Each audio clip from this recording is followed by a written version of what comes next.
Are your tutorial videos looking dull and uninteresting? Let me show you how to spruce them up with professional animations. In this video, I'll show you 4 quick and easy ways to use animations to bring life to your tutorial videos so they look professional, keep your viewers focused on the important stuff, and keep them engaged and watching until the end. Let's get into it. If you're new here, hi, I'm Rob, and on this channel, I help you improve your tutorial videos using Camtasia through videos like this one, weekly live streams with Camtasia demonstrations and live Q&As, and soon some cool free resources to help you, which you can download from my website, robthemaritimer.com. More info on that at the end of the video. Every Tuesday at 1 p.m. Eastern, I host a live stream here on YouTube where I answer your questions and teach you how to do things in Camtasia live. So if you're looking to improve the quality of your Camtasia videos, I'm here to help you. So drop a like, subscribe, and comment below, and hopefully I'll see you on Tuesday. Now back to the video. So here I've got a Camtasia project open. I have a screen recording in this project file right here, and I have right there, and I have a logo as well. The screen recording is just a simple 1-minute video showing how to log into Motion Array, and then how to do a quick search for a video and how to download a video.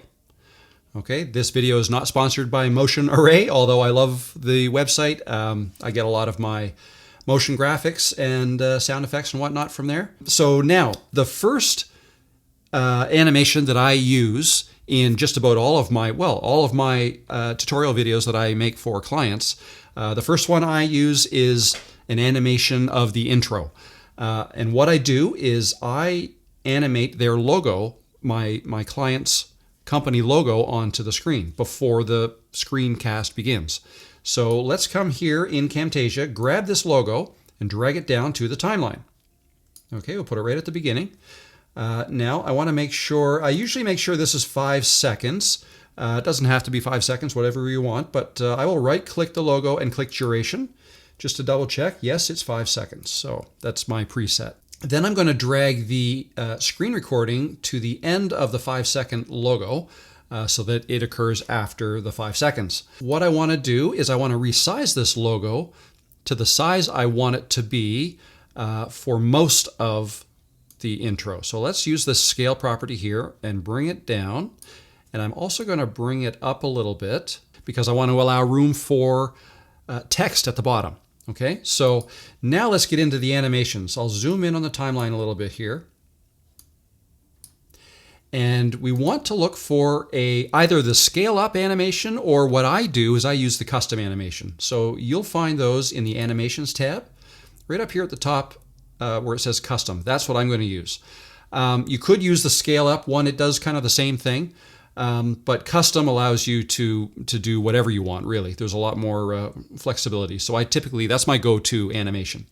You notice that there's a little orange or yellow star here. That's because I've favorited this tool so that when I click on the favorites tab, it shows up there as well, right there, custom.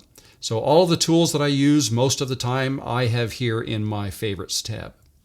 Okay, so whether you drag it from here, the favorites tab, or the animations tab, doesn't matter. It's the same tool. So we can click here and drag that down, and we'll drop it on the logo object in the timeline.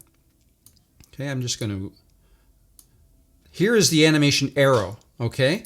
When it's yellow, that means it's highlighted. When the playhead is at the end of the arrow, that's the ending properties of your logo at the end of the animation. Okay, the properties of your logo at the beginning of the animation will be here at the start of the tail. Okay, so what I want to do, I want this logo to animate on or zoom in onto the screen.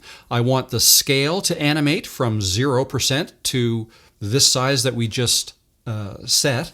And I want the opacity to change from 0%, which is invisible, up to 100% as well. So I can do both those things with this one animation. So with the playhead set at the beginning of the arrow, let's go up to Properties and let's drag the scale down to 0. Okay? You could also change the number here. Actually, 1% is as low as it goes. Okay? So we've done that. And the opacity, let's also bring that down to 0. Okay, so they both start at 0 at the beginning of the animation. Now we'll watch what happens when I click the playhead and drag it to the right. You can see the logo is starting to be less invisible, more opaque, and it's also scaling up towards the size that we want it. Okay, so let's place the playhead back at the beginning and press the space bar or this play button here. That's the animation.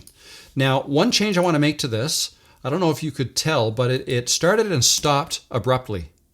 Okay, that's to do with the easing. So if we click on the animation and right click, then hover over animation easing, you can see it's set to none, which is linear. That means the animation is going to occur at a constant rate of speed. I don't want that. I want it to ease in and ease out. Okay, and the way you do that is you choose exponential in and out here. Bounce and spring, those are some fancier ones that I don't typically use. But the exponential in and out is nice and smooth, and in my opinion, a little more professional. So with that selected, let's see what that looks like. There, I don't know if you notice, it's kind of subtle, but the larger the video is on your screen, the more it's noticeable. Okay, so we've done that. Now let's bring this animation to the beginning. We'll drag it to the beginning. Incidentally, if you want this animation to take longer, you would simply grab the rightermost point of the arrow and you would drag it out and make it longer. Okay, now the animation takes much longer to come onto the screen. If you want it to happen faster, just do the reverse. Just make the arrow smaller and it will animate much faster, just like that. I'm going to go Control Z and Control Z back to where it was. You can click and hold on the arrow and it'll tell you right there that the duration is 1 second. Okay, that's what I typically like. Now, I'm going to add another animation to this logo because we're not finished yet. There's 2 more things to do to finish this initial animation. Let's bring another custom animation down to the logo. Okay, now from this point on, I want it to slowly get a little bit bigger. Not a fast zoom like the beginning, like the first 1 second. The remaining 4 seconds I want to happen much slower. Okay, and this is also when I want the text to come on the screen. So with the playhead at the end of the arrow, let's scale this up about 10% of where it is. So right now it's just under 50%. 10% would be about 5. Add 5 to 48, you get 53%. We can just type that in, or you could actually just scale it up by dragging this here. But I usually like to deal with the numbers. So 53%. Okay, and we can drag the playhead back and forth across the animation to see the difference. I think that's good. Now let's bring this back to start when the first animation ends, and we'll grab this end and we'll take it to the very end. Let's also check our easing. In this case, I don't want it to ease in and out. These types of animations where it's a slow zoom in or out, I like to use linear, okay? So, or no easing. So let's right click this animation, hover over easing, and change this back to none. Okay, now let's just see what the desired result is, or the final result. Got the fast zoom in, and now it's slowly continuing a zoom, and then it ends. Now, now we have 2 more things. This one's a quick one. I'm going to go and find the fade transition. There are so many transitions now. Once you find the ones that you like to use the most, put a star, like click on the favorite star, and so that it shows up in your favorites. So fade, here it is. I've got it in my favorites. I use it all the time. Let's drag it down here. So we're going to fade the logo out at the end. And I also want to fade the intro, or sorry, not the intro, but the screen cast, the actual screen recording. I want to fade that in. Let's see what that looks like at the end. Fades away and that fades on. I like the way, that's the way I start all of my videos. Except the last thing, I want to add text. So let's go up here. We're still in my favorites. Here's text here. If you want to know where it is, it's under annotations.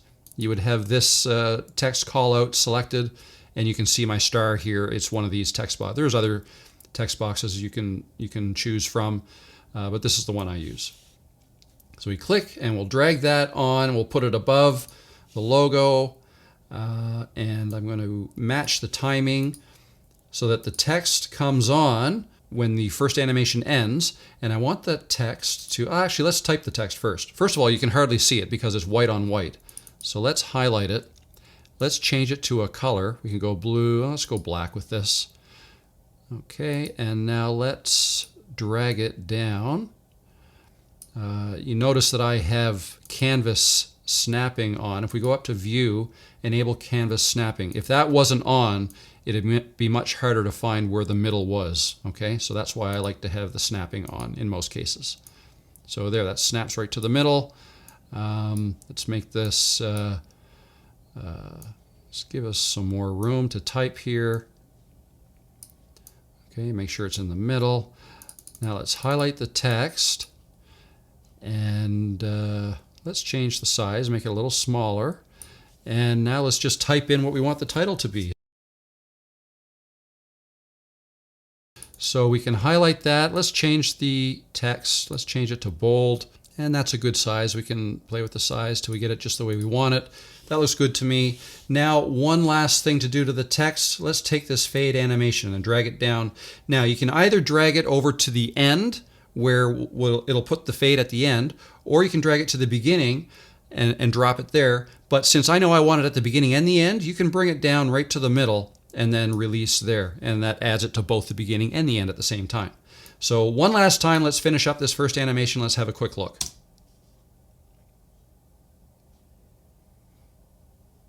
And they both fade out together. Sometimes I will also have the text fade out like that right before the logo.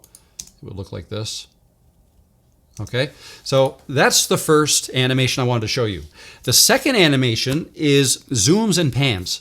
So we use these to bring attention to what we want our viewers to be watching. So in this case, let's take a look at our screen recording now. I want to eliminate that first little mouse movement, so let's find out where we want the video to start. Right here.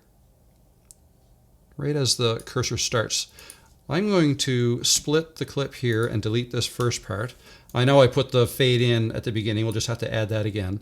Let's bring the fade back down and drag it right there. That's why I love having everything in the Favorites tab. My Favorites tab is usually the one that's open most of the time. So now, when it fades on, the mouse is already moving over towards the sign up button. Okay, so let's make that be the first thing we take a look at, the sign up button. Okay, let's zoom into that. So as the cursor is moving here, I want to zoom in to that sign in button so that it's easier to see. So let's go back and grab a custom animation, either from here again or from the animations tab. Drag that onto the screen. Okay, I'm going to zoom in a little bit here. Let's put the playhead at the end of the animation arrow. And now let's adjust the zoom. And there's a couple ways we can do that. We can either drag these handles here, although you can only go so far if you're not, you can use the mouse wheel to zoom in and out, and you can drag it further like that. But another way to do it is up here where it says scale, with this selected at the end of the animation, you can modify the scale like so. Okay, so let's say, for example, we want to go to 200%. You can either move this slider to 200%, or you can just double click in here and type 200 and then tab. Okay, now let's drag this so that we're back to the corner. And since again I have canvas snapping enabled, that makes it much easier to put it right in the very corner if that's what we want to do. Okay, so there is the sign up button. Let's have a quick look to see what that animation looks like. Okay, that was good, except I don't like the easing. It's not easing in and out. It's set to linear, I can tell. So we'll go here and change the animation easing to exponential in and out and have another quick look. Much better. Okay, so it comes up here and then sign in, and then this window opens up. So that was a zoom. Now let's add a pan because we want to show this sign in window which appeared a little bit off screen. So let's add another animation after the zoom. So bring that down here, another animation. And at the end of this animation, let's just click on the canvas and drag this so that we can see the entire box. I'm going to use my mouse wheel. So you can see that we're zoomed in a little too far. We can't see the entire box. So let's place it where we think it is in the middle. And let's go adjust our scale. So in this case, we're panning and zooming in the same animation. That's possible as well. Okay, so we'll scroll that down right to there. And let's, okay, the fact that I have snapping on is a bit of a problem now. I can't get it exactly where I want it. So for now, let's go up here and let's take this off. So now I can move it wherever. Now, if I want to make sure the vertical doesn't change, sorry, the horizontal placement, hold down Shift, okay, and it'll only go up and down. Or if I want to go left and right, again, hold down Shift and drag left and right, and your vertical will not be affected. Okay, so actually, let's just go back to, let's make sure we're back in the center. Okay, and now we will take canvas snapping off, hold down Shift, bring this up a little bit. That looks nice and centered right there. Okay, let's make sure easing is on. Right click, animation easing, exponential in and out. Now let's take a look at what this looks like. You got the zoom and the zoom pan. And that's it. And you can add as many of these throughout your video as you like to basically train your viewers' eyeballs to watch what you want them to watch. Basically, it really helps. The third animation I want to show you is animating the animation of callouts. Callouts can be arrows pointing at things or lines underlining things. Any graphics that you add to your video can be animated. So an example of this would be, let's go back to the first animation. Once we've animated in, what I like to do is to further show that we want people to look at the sign in button, that's what we're emphasizing.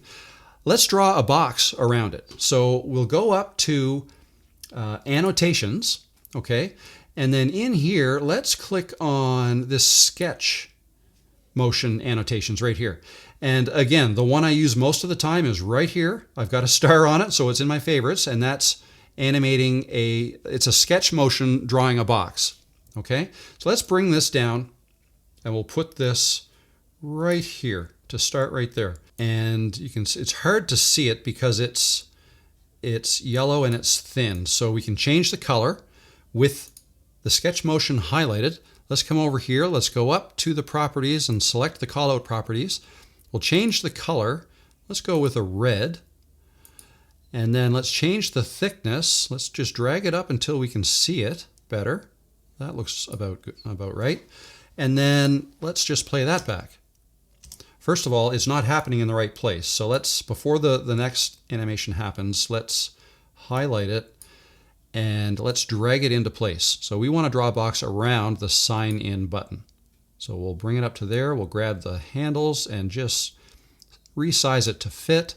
And then that looks good there. Let's play that. So now as you see, the second animation happens too soon, and I want my box to stay there longer. So now we're going to get into something a little bit different. I want the screen, when I recorded this, I didn't leave enough time between clicking that sign up button and then moving my mouse to the next thing. So I'm going to add some time, and the way I'm going to do that is before the second animation starts, I'm going to place my playhead here. I am going to split the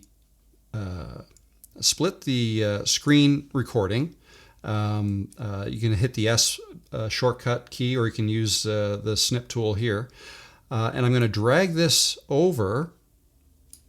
Now to fill this space, I want whatever this last screenshot was of the screen recording, I want that to remain static throughout this time. And the way you do that is you hold the Option key or Alt key on a Windows. I'm on a Mac right now. And then you get this icon. Okay, once you see that icon, left click your mouse and then drag it to meet the rest of the screen recording.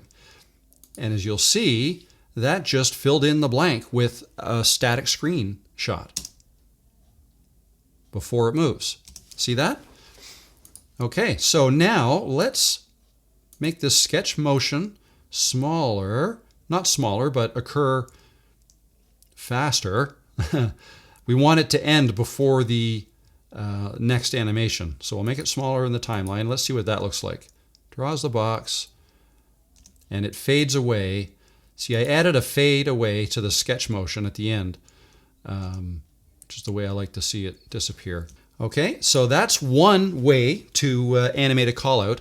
Another way, this is basically a preset animated callout. Okay, one where you have to do it manually would be if we added a callout that doesn't have any animations to it in the beginning. So let's do that now.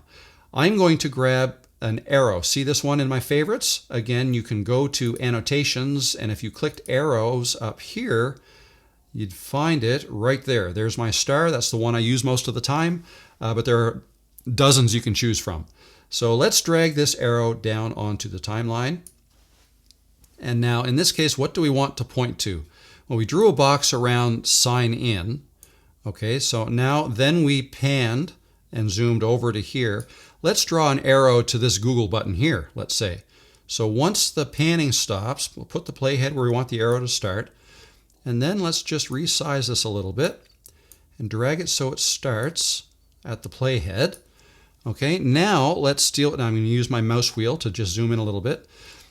Now let's change the color. The arrow is over here in our properties. Let's click the color. Let's change it to, let's make this red as well. Okay, and then we can change the thickness of it like this. Okay, that's probably good. You can change how long it is by just dragging it here. And if you want to maintain it perfectly horizontal, again, hold down the shift when you're dragging it, and that forces it. But in my case, I'm actually going to point up at an angle like this. Let's make it that long. Let's thickness a little thicker. Okay, and now let's move it over like this. Okay, just place it however you want it to be. I want to be pointing at that, just like that. If you want, you can add a little, where are we here? You can add a little drop shadow to the animation, or to the callout, sorry. Change the offset, blur it a little more or less opaque. There, I think that looks good. Okay, now, so this does not have an animation to it. It just comes on like this. So first, let's add a fade. Okay, so now it fades on. So that's one way to animate it. Now let's add a custom animation. I want it to point in the direction that it's pointed. Okay, in a little animation. So we'll come back to our animations. We'll grab a custom animation and bring it down to our arrow.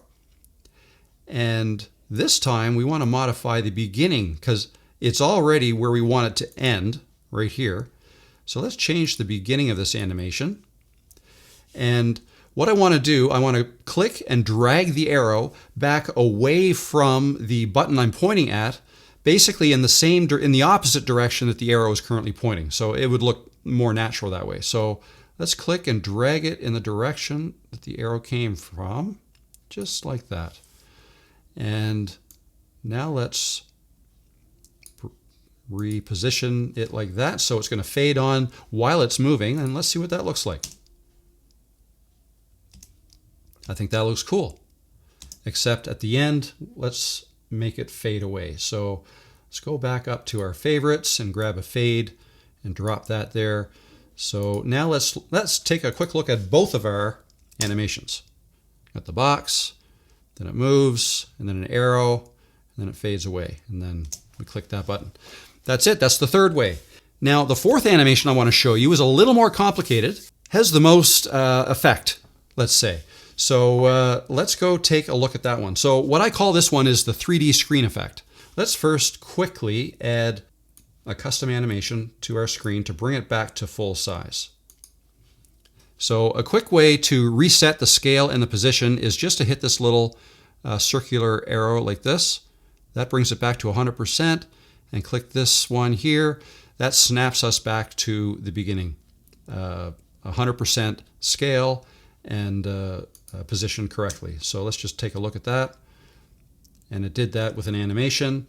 And it looked like the easing was okay. We can always right click and just take a look. And yes, the ease in and out is set. So it eases in and out.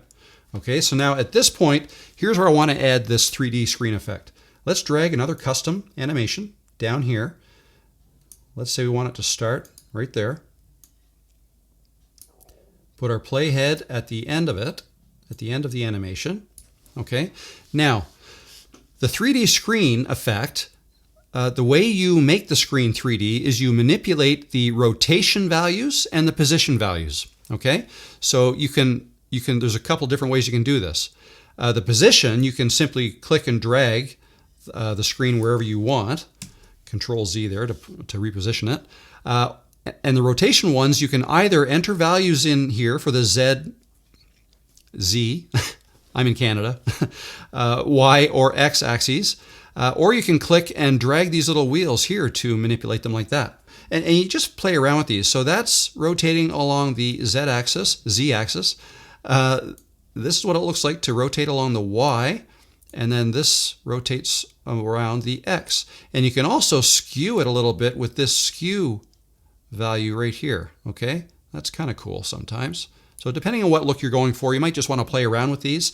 I've got some values written down that I typically use a lot. So for rotate, I'll go 30 degrees in the Z one, and then Y I go 55 degrees, and the X minus 35. So that's a look that I like right there. The other thing you can change is the scale. You can zoom in and out with this scale right up here, just like that, right? So get it to where you want it, and then the position, I typically just click and drag it to where I want it, just like this, okay? And now one reason I like to do this sometimes is because if I want to add text, but I don't want it to cover up the actual screen, I now have space right here to add text, okay? Without it being on screen. Now, a couple things you can do to this. You can add a border, and you can add a drop shadow. Those are two things I like to do. So let's go ahead and do that right now. I have both of those tools saved in my favorites. So drop shadow is right here. Let's click and drag it onto the screen, and you can kind of see a little bit of drop shadow showing up there. Let's just boost the values a little bit so that we can see it a little bit better. And then you can also change the angle like that. I like that right there. Okay. And now a border. Actually, I don't believe I have border here. So let's go into Visual Effects, and here's border right here. Let's click and drag that on. And now with the border, it's right over here in the properties. Currently is set to white. That's why you can't see it. So let's change that to, I don't know. Let's go with a green. Say that should stand out. And now you still can't see it because the thickness is really small. So let's click and drag that up, and then that gives it a border. It's still a little bit difficult to see because there's nothing behind it. It's a white screen behind it. You can change the background color of your screen, your canvas. However, you keep in mind that at the beginning of our video, we used the background color of white because that's what our logo is on, the white. So if you changed the background color here, and you would do that up here under project settings, you can change that color to say black. Okay, so that looks kind of good there, but if you come back here, you've messed up the logo screen. Okay, so you can either add a white screen behind the logo, or you can add a white screen or a black screen behind this part. So let's just Control Z to back that up. The other thing you can do, and actually, yeah, let me just show you how the animation looks. Okay, so let's just back up. Here is how the last two animations look.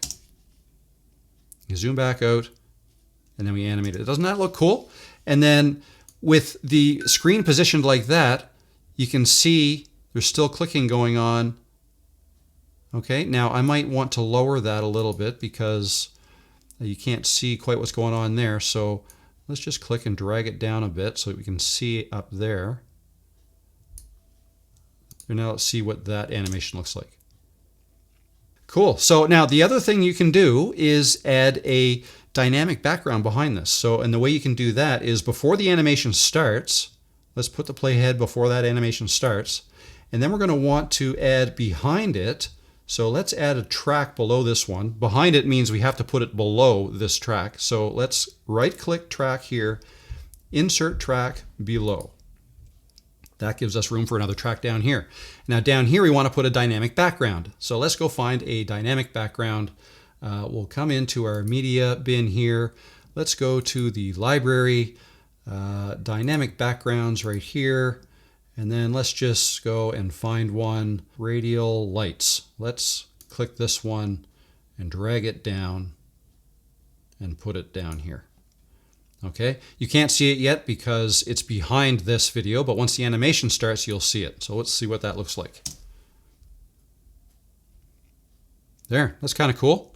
If that's a little too bright, with it highlighted, you can go up here and change the opacity. Drag that down a little bit. There, like that. And that's how you do the 3D screen effect. So let me show you one more, just to close this out. There is one more animation that I always do at the end of my tutorial videos, and that is replicate this logo, but I've got a couple of changes I have to make to it. So instead of having to start from scratch with this, let's just highlight what we already did for the intro, Control C or Command C to copy it, put the playhead at the end here, and Control or Command V to paste. Okay, now let's zoom in a little bit so we can see what we're doing. Okay, I'm going to place these at the end of the video. Let's add another animation to bring it back before it ends. So let's go right here. Now, a quick way to reset all of these rotation and position and scale values, again, is to hit this little circular arrow. Just hit them all. There's a circular arrow. They're going to be there for each property that you have changed in the skew. Okay, and you can also turn off the drop shadow. It doesn't matter. The drop shadow and the border can't be seen anyways because we're at 100% scale. So let's just take a quick look at that animation. Okay, so now last thing I do here is I add a fade to the end of the video, and then I will fade on the logo. Okay, I typically do not have this text here. I mean, you could change that text to thank you for watching if you want, but I typically just delete it. I don't have text there at all unless my client asks me for it. But now I want to recenter this logo. So I'm going to come to all these 3 points. So this point here, and I'm going to change the Y value back to 0, and then come to the end here, same thing, back to 0, and then the beginning, and change that back to 0. And the other thing I'm going to do is I'm going to delete this fade at the end. I don't want that to fade away, just want it to stay on. And then the final thing that I would do is I would stretch this out like that, and that is so that after the slow zoom, I have it staying at that constant scale for a few seconds afterwards while I fade the music out is what I typically do. Okay, so let's just quickly take a final look at the last sequence there. And a slow zoom in, and then it stops. And I typically raise the volume of any background music I have, or I have it fade in and have background music at the end and then fade it away towards the end. I'll be hosting a live stream here on YouTube every Tuesday at 1 p.m. Eastern, answering your questions and teaching you how to use Camtasia to create amazing tutorial videos. So if you're looking to improve the quality of your Camtasia videos, join Tuesday's live stream. You can post any questions you have in the comments below, or join the live stream up to an hour before it begins to post your questions in the chat, and I'll answer as many as I can during the live stream. If you found this video helpful, drop a like, subscribe, and comment below, and hopefully I'll see you Tuesday. I am Rob the Maritimer, and I'll see you in the next video or in the live stream. Bye for now.